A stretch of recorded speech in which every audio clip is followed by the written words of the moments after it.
Gracias por estar con nosotros, Rafael y Eduardo Micheletti. ¿Cómo estás, Eduardo? Hola Miriam, un placer como siempre estar acá, muchas gracias por el espacio. Sí, yo les recordaba al principio del programa que vos ya habías estado varias veces con tus ensayos, investigaciones, así que la verdad que es un placer y aparte tener la oportunidad de engancharte justo que estás acá en Rosario, porque si no andás por ahí viajando. No, tanto no, pero bueno, últimamente sí un poquito. Con el tema de los libros. Por los libros, sí. Ahí está, así que este año tenemos el placer de tener 2 obras tuyas. Así es. ¿Las 2 son de este año? Sí. ¿Las editaste casi juntas? Sí, los 2 libros se publicaron este año, son de 2025 y debutaron en la Feria del Libro de Buenos Aires hace poquito. Ahora, en mayo. Así es. Así es. Les recuerdo a todos con quién estoy hablando. Él es abogado, profesor de Derecho, cursó un doctorado en Relaciones Internacionales y una maestría en Innovación Educativa. Es director de escuela, escritor e investigador independiente. Ha publicado artículos académicos en revistas científicas indexadas y obtuvo reconocimiento en diversos concursos de ensayo, tanto nacionales como internacionales. Y por supuesto, hoy estamos particularmente prestando la atención a 2 de sus obras, pero hay una en la que, ahora nos vas a hablar de las 2, ¿no? Pero hay una en la que hoy vamos a hacer foco, que es Liberalismo Democrático, un marco para la libertad en superación del autoritarismo, el estatismo y el anarquismo. Pero bueno, Rafa, cuéntanos, primero vamos a hablar de pedagogía integral por niveles de profundidad. Así es, el subtítulo es una propuesta neuroeducativa para superar el memorismo y el igualitarismo. Justamente lo que distingue este libro es que integra las neurociencias con la educación, que eso no es algo nuevo, ya hay muchos autores que lo vienen haciendo, pero sí tiene de particular que está escrito desde la pedagogía. Hay muchos libros sobre educación desde las neurociencias, pero no tanto desde la pedagogía. Así es, hay poco desde el enfoque pedagógico, ¿no? Pocas obras. Así es, y lo que busca es, por un lado, criticar fuertemente el igualitarismo educativo, la pedagogía que denomina igualitarista, que son una serie de corrientes concatenadas, y por otro lado ofrecer una alternativa, ¿no? Que es lo que en el libro se denomina desarrollismo, y que sería una propuesta superadora tanto del igualitarismo como del memorismo. Qué interesante. Así que recién te decía fuera del aire que le vamos a dedicar un programa especial a este y otros artículos que tenés relacionados, que vos ya venís trabajando muchísimo a nivel de teorías, digamos, de educación, sí, ¿no? Dale, con todo gusto. Así que, bueno, ya el próximo martes, ni bien pueda, le vamos a dar exclusivamente a este libro y además lo vas a presentar acá en Rosario también. Sí, todavía no tengo fecha confirmada, claro, porque las editoriales son de Buenos Aires y entonces organizaron la presentación primero allá. Pero vamos a estar anunciando. Sí, la intención es presentarlo cuanto antes sea posible acá también. Claro, así es. Pero acá tenemos otra obra tuya, Liberalismo Democrático. Así es. Bueno, este libro tiene 2 objetivos principales. Por un lado, sintetizar el núcleo duro, los principios de la liberal democracia como ideología, por un lado, y por otro lado presentar una teoría del desarrollo político, desde la perspectiva obviamente liberal-demócrata. Porque bueno, las estadísticas, la historia, demuestran que el desarrollo político y la calidad democrática en particular es el principal factor de desarrollo económico-social. Es decir, en el largo plazo, la distribución del poder, la calidad democrática tiende a generar mayor eficiencia estatal, más libertad económica y por ende más inversión y desarrollo. Si bien en el corto plazo la política económica es lo más influyente, a la larga esa política económica tiende a orientarse en función de cuánta calidad democrática haya y en qué medida el pueblo puede influir sobre los gobernantes. ¿Qué ejemplo nos podría dar para que nosotros podamos entender esto que a nivel teórico académico está muy bien definido, pero para que la gente común, el oyente que te está doña María, don Pedro, que nos está escuchando, ¿cómo lo podemos entender? Un ejemplo. Bueno, por ejemplo, obviamente en el libro hay muchos datos, estadísticas que se sintetizan como para darle fundamento. Un libro académico, pero busca no ser academicista, o sea, trata de ser relativamente ágil, llevadero y que cualquier persona interesada en temas políticos lo pueda leer. Pero bueno, hablando de ejemplos, Cuanto más distribución del poder y más calidad democrática hay en un país, mayor tiende a ser tanto la libertad económica como el desarrollo. Y podemos ver, por ejemplo, Suiza.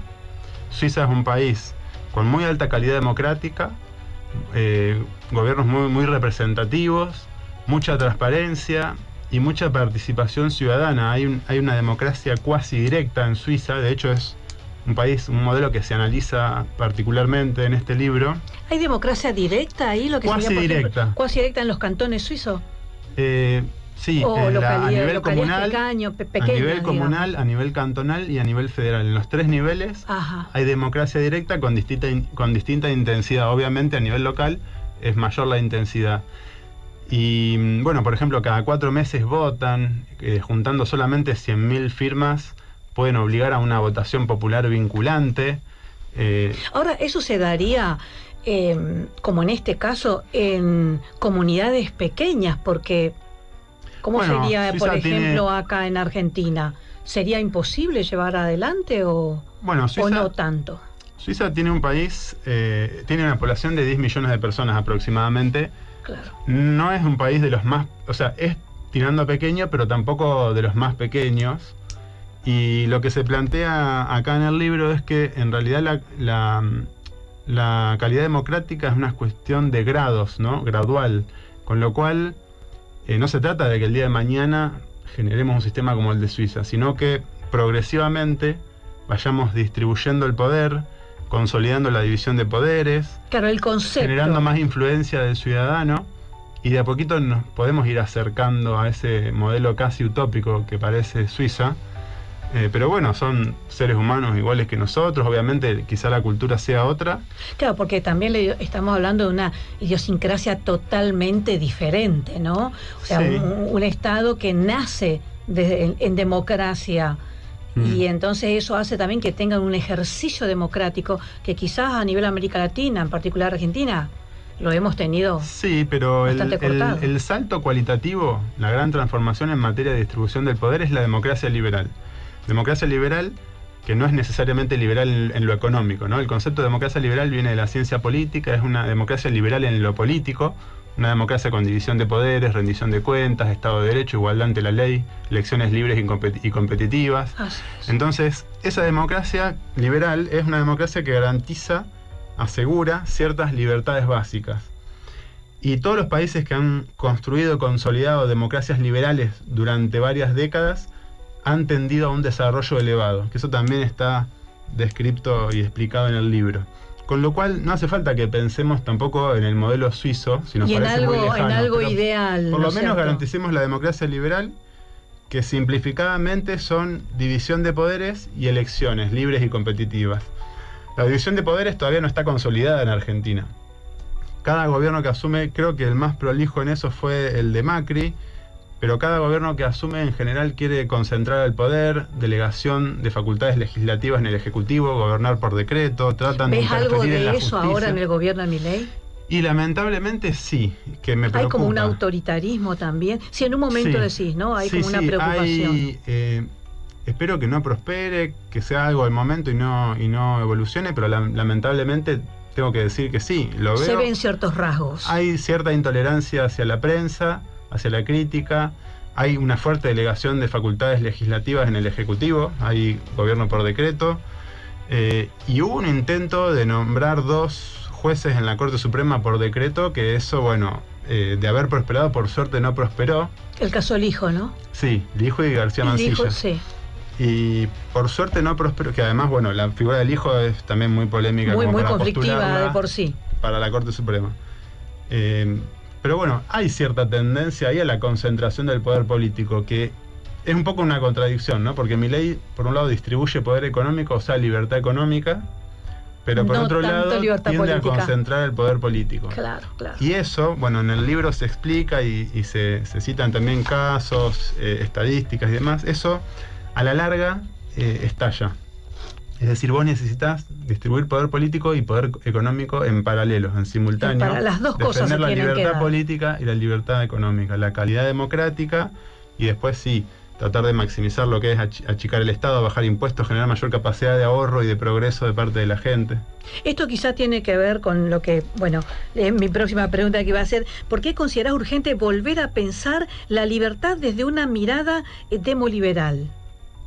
Un poco creo que lo venías diciendo, ¿no? Por todo esto que estamos hablando, claro. Porque hoy en día hay como una disyuntiva entre populismo autoritario de derecha y populismo autoritario de izquierda. ¿Cómo podríamos definir eso? Para alguien que digo, bueno, no entiendo, yo escucho, son términos que escucho, pero la verdad que no sé exactamente. La gente algo infiere, pero ¿cómo lo podrías definir o diferenciar? ¿El populismo? Sí, esos tres, tres dimensiones o conceptos que marcaste. Claro, el populismo es como un infiltrado en la democracia, por decirlo de alguna manera, ¿no? Es un gobierno que llega al poder democráticamente, pero una vez en el poder prioriza el corto plazo, genera una bonanza que es insostenible para generar capital político, y con ese capital político lo invierte en autoritarismo, es decir, en concentrar el poder político. Lo que hemos vivido. ¿Qué pasa? Cuando la población se empieza a dar cuenta de los efectos negativos a largo plazo de la concentración del poder político y quiere rebelarse contra eso, se da cuenta que ya es tarde, lo que pasó en Venezuela. O sea, el poder político está totalmente concentrado y si vos te rebelás, te pueden meter preso, te pueden matar, te pueden hacer lo que quieran, porque todo el poder está concentrado en una persona o en un partido. Entonces, el populismo puede ser tanto de izquierda como de derecha, según cuál sea el discurso o la fundamentación ideológica. En el caso de derecha es un poco lo que venías hablando, ¿no? Sí. ¿Sería esto? ¿Estamos en un populismo de derecha? A ver, el gobierno está iniciando, tiene que terminar de perfilarse y definirse. Hay distintos sectores también dentro del gobierno, como suele pasar en todos los gobiernos, que hay sectores más democráticos, sectores más autoritarios. Pero como mencionamos recién, hay ciertos rasgos incipientes de autoritarismo, que por eso es preocupante. Bueno, el anarcocapitalismo, el libertarianismo anarcocapitalista, es una ideología que tiene una tendencia favorable al autoritarismo. Por eso, en el mundo en general, se está viendo un poco por la crisis de la globalización y los desafíos que hay a la democracia en ese sentido, se está viendo esta como disyuntiva entre populismo de izquierda y populismo de derecha. Bueno, la liberal democracia es justamente ninguna de las dos cosas, ¿no? Rechaza todos los populismos, sean de izquierda o de derecha, entiende que la calidad democrática es un factor primordial del desarrollo, entonces no la sacrifica, no busca un atajo, de decir, bueno, el atajo autoritario, mis ideas las implemento más rápido y va a ser mejor. No, porque cuando se concentra mucho el poder político, eso tiene un montón de ramificaciones negativas que, bueno, en este libro se intentan describir también. Así que está bueno. Me gustó eso que dijiste, que es de fácil acceso a su lectura. A ver, es un libro académico, claro. No es una novela, o sea... Por supuesto, pero está escrito de una manera que intenta, claro, intenta estar al alcance de cualquier persona mínimo interesada en temas políticos, aunque no sea especialista o experto en ciencia política. Bueno, un poco lo que veníamos hablando, ¿no? Esta diferencia que estás marcando entre estatismo, autoritarismo y esta propuesta demoliberal que haces. Ahora, vos hablas en un momento de democracia liberal en evolución. ¿Cómo sería esto? Bueno, la democracia liberal es como un piso mínimo, ¿no? Un piso mínimo de distribución del poder, dado por la división de poderes, que no es solamente que haya 3 poderes, sino que sean independientes, que se limiten mutuamente, que generen un equilibrio, un Estado de Derecho, etc. Y las elecciones libres y competitivas de los gobernantes, ¿no? Elecciones libres y división de poderes, esos son los dos pilares principales de la democracia liberal, que es un piso mínimo de distribución del poder. Y la democracia liberal genera un salto de distribución del poder, por eso genera también un salto de desarrollo. Siempre que se implementó de manera estable, generó un salto de desarrollo. Por eso se habla del milagro japonés, el milagro alemán. En realidad no es ningún milagro. Fue un salto de distribución del poder porque se consolidó la democracia liberal. Pero a partir de ese piso mínimo vos tenés un montón de grados, ¿no? Casi una infinidad de grados de distribución del poder por encima de ese piso mínimo. Tenés distintos modelos también, democracia más descentralizada, menos descentralizada, más participativa, menos participativa. Quizás, por ejemplo, distinto un modelo norteamericano de democracia. Parlamentaria, presidencialista. Claro, a lo mejor de parlamentos únicos, no sé, democracia de Gran Bretaña, otro tipo de democracia, Francia, por ahí. Son modelos de democracia diferentes, ¿no? Claro. Por eso una de las cuestiones que se plantea en el libro es que toda democracia genuina tiene que estar por encima de ese piso mínimo de distribución del poder que genera la democracia liberal. Por eso todo planteo o discusión entre modelos de democracia tiene que darse dentro del marco de la democracia liberal. Esto no es imponer una sola forma de democracia, sino entender que toda democracia exige un piso mínimo de distribución del poder, porque si no el pueblo no es libre, y si el pueblo está condicionado y manipulado desde el Estado, no puede ejercer presión sobre los gobernantes y por ende no puede decidir. La democracia es el gobierno o decisión del pueblo, sea de manera más directa o más indirecta, pero el pueblo tiene que decidir. Claro. Y hay algo que... me preguntaba, ¿no? Mientras te escuchabas, digo, nosotros como ciudadanos comunes, ¿qué tenemos que cambiar o qué podemos hacer para que realmente podamos ir perfeccionando la democracia que tenemos? Bueno, la respuesta fácil y obvia es involucrarnos, ¿no? Que eso lo decimos todos, pero después es muy difícil lograrlo, porque no es fácil sacrificar tiempo, dinero, energía en el bien común. Pero hay muchos estudios que señalan eso. Por ejemplo, Robert Putnam, cuando compara el norte de Italia con el sur de Italia, bueno, lo que él detecta es que progresista, industrial y un sur más atrasado. Sí, lo que él detecta es que el gran diferencial es el compromiso cívico. En el norte hay una sociedad más asociativista, más de autoorganizarse, de comprometerse, de involucrarse, de participar. Es difícil, nadie puede juzgar a nadie, a otro, por participar más o menos, porque cada persona es un mundo, pero sí es bueno saber que lo poquito que podamos hacer vale, involucrarnos, ser exigente con el voto, informarnos, tratar de, en lo que podamos, sea fiscalizando las elecciones cada tanto, o aportando ideas en un espacio político, o aportando dinero, porque cuanto más se diversifica el financiamiento político, más influencia hay de la sociedad sobre los partidos políticos. Eso en general no está muy bien visto, ¿no es cierto? Eso de decir, yo tengo un capital y digo, bueno, a ver, invierto, no sé, no sé, quizá un espacio físico que se necesite para hacer las reuniones, mirá qué cosa tan simple, o herramientas tecnológicas que se necesite para, no sé, llevar adelante o impulsar las ideas de un sector, de un partido político. Entonces decís, no, pero claro, ese puso plata, seguro que aquel pagó, bueno, seguro... no está como muy bien visto la intervención, así como vos lo estás planteando, pero desde el capital. Porque estamos acostumbrados a que el financiamiento político viene de una ínfima minoría, y esa ínfima minoría suele querer condicionar y controlar las estructuras políticas que financia. Claro. Por eso hablo de la diversificación del financiamiento político. Cuanto más amplio es el financiamiento, más diversificado, más amplio, más democrático es el financiamiento político, hay menos espacio para ese condicionamiento, para las corporaciones, los lobbies, los grupos de interés, la corrupción. Claro. Bueno, eso es todo un desafío, y también se puede promover desde la política pública, porque si vos pones topes a las donaciones y los haces cumplir, los controlás en serio, ahí el financiamiento político empieza a diversificarse, a ampliarse mucho más, y digamos la dirigencia pasa a depender mucho más del pueblo, porque depende no solo en el voto, sino también que depende económicamente del pueblo.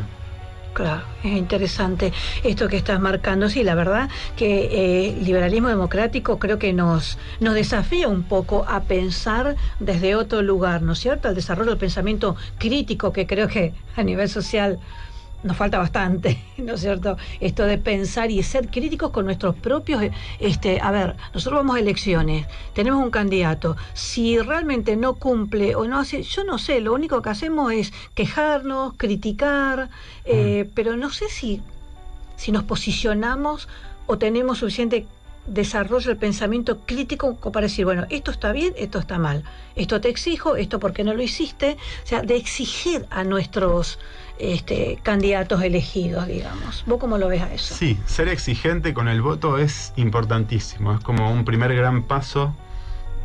Popper decía, la democracia es la posibilidad de deshacerse del gobierno pacíficamente. Él enfatizaba eso, ¿no? el hecho de votar a alguien, bueno, Sí. todos nos podemos equivocar cuando votamos, no somos perfectos y además no tenemos plena información al momento de votar antes de ver al candidato en acción como gobierno. Claro. Pero ¿qué pasa? Si yo, cuando veo que hay cierta corrupción, cierto autoritarismo, cierto abuso de poder, retiro mi apoyo y le quito el voto, bueno, eso ya va sentando un precedente, generando un estándar de exigencia que es importantísimo, porque los que vengan después van a ver que se van a tener que cuidar más y así de a poquito, claro. O sea, es algo importantísimo lo que mencionás de ser exigente con el voto, y eso va Claro. en contra totalmente del fanatismo, ¿no? Y entender que nosotros tenemos el poder como ciudadanos. Si Así nosotros es. te colocamos como legislador o en un poder ejecutivo, cual fuera, a nivel Estado, cual fuere, ahora vamos a hablar un poquito también que me interesa mucho el tema de la reforma constitucional, que yo lo vengo tratando muchísimo acá en la radio con diferentes referentes constituyentes, sí. Distintos espacios políticos. Pero antes de eso, ¿qué papel juegan las fuerzas invisibles? Vos mencionás algo de fuerzas invisibles que en el texto, en cuanto a la calidad democrática, a la erosión de la calidad democrática. ¿Cuáles serían esas fuerzas invisibles? Bueno, lo que tiene de particular la distribución del poder, y sobre todo del poder político, es que es una variable intangible, abstracta, invisible en cierto modo. Es más fácil hablar de la distribución de la riqueza, porque es algo mucho más tangible, que se puede tocar, que se puede ver. En cambio el poder no. Uno puede ver los efectos del poder o puede adivinar quién tiene el poder, pero no se ve. Claro. Entonces eso genera un desafío a la hora de comunicar y de difundir las ideas, porque cuando uno distribuye la riqueza compulsiva y centralizadamente, está centralizando el poder. Entonces eso hay que tratar de evitarlo todo lo posible. Un mínimo de cierta distribución de riqueza puede haber, pero lo mínimo indispensable, porque si no se genera mucha concentración del poder y eso repercute negativamente en la capacidad de generar riqueza. Claro, y no es tan fácil de hacer cuenta. Nosotros como ciudadanos no es algo tan simple de Claro, que nos porque levantamos y nos damos cuenta, pasó tal cosa. Como Claro, vos decís, la vemos el distribu- resultado. Claro, la distribución del poder es una variable abstracta, intangible, y bueno, requiere como un mayor esfuerzo mental y quizá un mayor desarrollo cultural, ¿no? Por eso las ideologías que buscan la concentración del poder muchas veces proliferan más fácil Tal cual. que la liberal democracia o las ideologías democráticas en general, ¿no? Para Claro. no circunscribirme solamente a la liberal democracia. Claro, claro. Hay también un poco, ya hemos venido hablando, pero vos decís, es más importante distribuir la capacidad de generar riqueza antes que la riqueza misma. Un poco esto es lo que estabas hablando, ¿no? Pero esto me Claro, parece porque- interesante que vos destacás. Distribuir la capacidad de generar riqueza. Claro, distribuyendo el poder, apoderando al ciudadano, vos le estás dando mayor capacidad de generar riqueza. Lo estás haciendo independiente, digno. En cambio, si el gobierno se enfoca en distribuir la riqueza, centraliza el poder para poder sacar esa riqueza de un lado y llevarla a otro, y al mismo tiempo está generando dependencia en los beneficiarios. Claro, y Que esa distribuye casi de manera totalitaria, digamos, a vos sí, a vos no, a vos te doy Claro, un poco, a vos no te doy nada. En el mejor de los casos, hasta ahí sería el inconveniente, pero en realidad muchas veces hay corrupción, clientelismo, o sea, lo que se saca es mucho más de lo que llega. Todo lo que genera hay eso, clientelismo, ¿no? hay sometimiento, Claro. hay un montón de riesgos. Por eso, bueno, como decíamos, para distribuir la capacidad de generar riqueza hay que distribuir el poder político y poder económico, o sea, libertad política y libertad económica. Eso es lo principal. Así es, yo leyendo un poquito lo que tenías, todos los artículos interesantes, que ahora quiero que nos dé la dirección para quien te quiera seguir y continuar con el tema y leer todos los otros artículos muy interesantes que tenés. Esto me pareció súper interesante, como te decía, no solamente esta capacidad de generar riqueza, sino pensaba yo, digo, esto tiene que ver directamente con el sistema educativo, con la educación, cómo educamos a nuestros ciudadanos para que tengan esa capacidad de decir, bueno, yo decido qué hacer, decido cómo hacer, pero creo que a nivel cultural y educativo, bueno, este es todo un tema que vos desarrollás ahí, ¿no es cierto?, Sí. en tu obra, pero me parece interesante. Creo que estamos un poquito Sí, lejos o bajo de nivel como para tener la capacidad como individuo de esto, ¿no? Sí. De generar riqueza a nivel ciudadano, a nivel personal. Sí, uno podría distinguir... Tiene que ver con la educación, a eso voy. Sí, totalmente. De hecho, las instituciones son un producto de la cultura. Y la cultura, en parte, es un producto de la educación formal. Hay dos planos, ¿no? Educación formal y educación informal. La educación informal es la que deriva de la experiencia, por lo cual yo creo que, en cierto modo, en Argentina hay dos tendencias contrapuestas. La educación formal, lamentablemente, viene en caída, en picada. Sí, ahora después vamos a trabajar la próxima, los datos que vos das acá. Lo trato en el otro libro. Sí, sí. Pero también hay cierto aprendizaje a partir de la experiencia, ¿no? Y empieza a haber cierta reacción. En las últimas décadas, la calidad democrática, si bien no avanzó mucho, en algunos aspectos ha avanzado, se han empezado a poner ciertos límites al poder. Bueno, la Corte Suprema ha resistido embates, por ejemplo, de distintos gobiernos. Sí, sí, totalmente. Y hace poco, bueno, confirmó, digamos, la condena de Cristina Kirchner, que también es todo un gesto sobre los límites al poder. Sí, histórico. Sí, creo que ese caso pueden estar más o menos contentos sus seguidores o la gente que, ¿no es cierto?, que comulga, bueno, con una idea política, bueno, pero me parece que sí, que tiene que ver muchísimo con todo esto que vos estás mencionando. Antes, porque nos tenemos que ir, pero me interesa un poquito tu opinión, porque sé que vos has sido parte y que has trabajado en Fundación Libertad con el tema de la reforma constitucional aquí en Santa Fe. ¿Cómo lo estás viendo? Bueno, es una gran oportunidad. La reforma constitucional también, como está planteada en el modelo argentino con convención constituyente, es un poco también una caja de Pandora, ¿no? Que puede salir muy bien o puede salir muy mal. Implica una cirugía profunda del sistema institucional, con lo cual, si sale bien, es una gran ventaja, pero si llega a salir mal, puede ser un grave problema. A mí me parece que tiene que estar enfocada en la calidad democrática, porque no se puede imponer una ideología a través de la Constitución. La Constitución es un documento rígido que debe perdurar, ¿no? Y que tiene que sentar las bases para la discusión democrática. ¿Cómo ves el tema de un artículo muy conflictivo, el tema de la reelección del gobernador?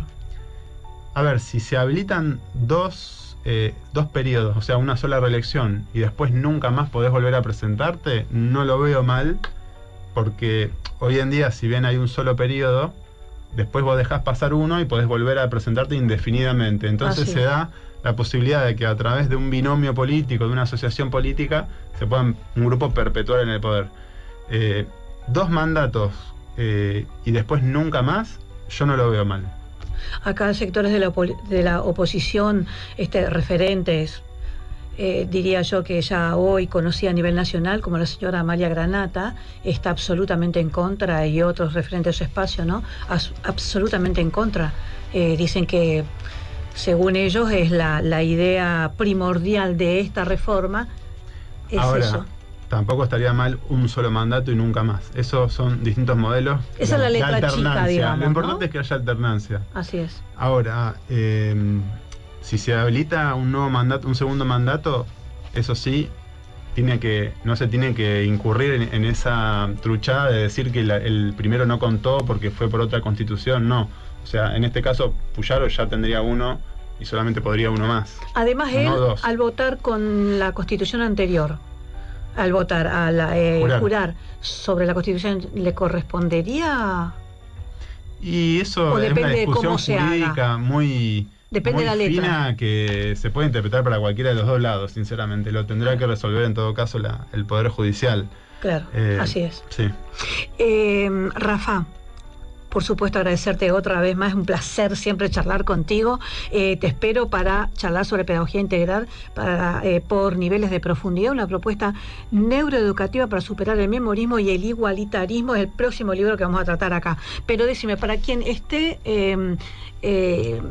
quiera más información o quiera leer más acerca de tus artículos, ¿dónde se puede conectar contigo?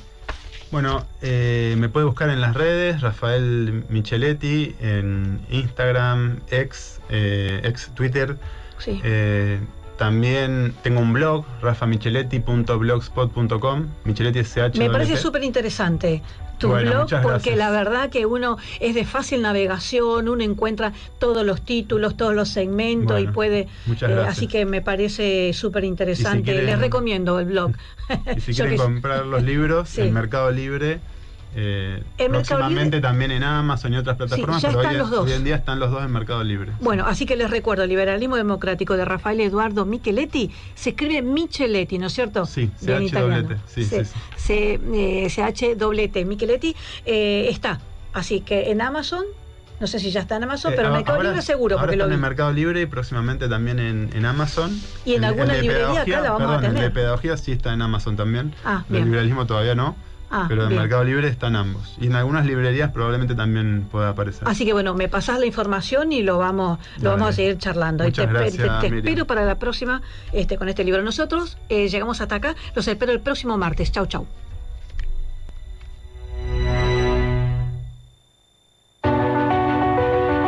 Hasta aquí en Darte Ideas y Pensamientos.